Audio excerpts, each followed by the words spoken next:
अमरावती सार्वजनिक बांधकाम विभागाकडून गेल्या 2 वर्षांपासून प्रलंबित असलेल्या थकीत देयकांच्या विरोधामध्ये विदर्भ कॉन्ट्रॅक्टर असोसिएशननं आक्रमक पवित्रा घेतलाय। मुख्य अभियंता कार्यालयावर ठिय्या आंदोलन करून घेराव देखील टाकण्यात आला।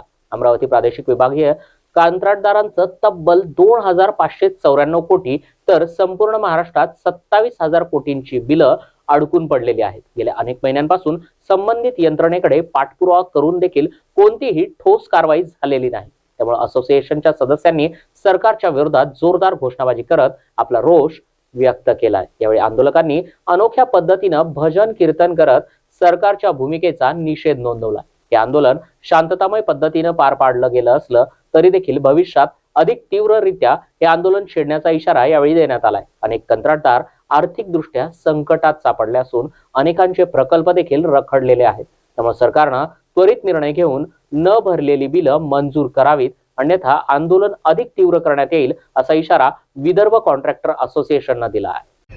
आज अमरावती जिल्हा कंत्राटदार संघटना व विदर्भ कंत्राटदार संघटनेच्या वतीने पूर्व विदर्भातील यवतमाळ, अकोला, वाशिम आणि बुलढाणा येथील सर्व कंत्राटदार बंधू अध्यक्ष आणि त्या आपला असोसिएशनचे अध्यक्ष सगळे आले होते।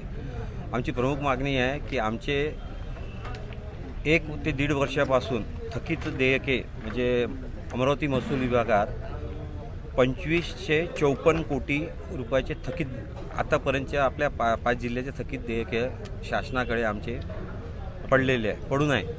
त्यासाठी हे आजचं भजन कीर्तन व आमच्या मागण्या शासन दरबारी येण्यासाठी आज मुख्य अभियंता यांच्या कार्यालयात आमचा हा जन आक्रोश आंदोलन होतं।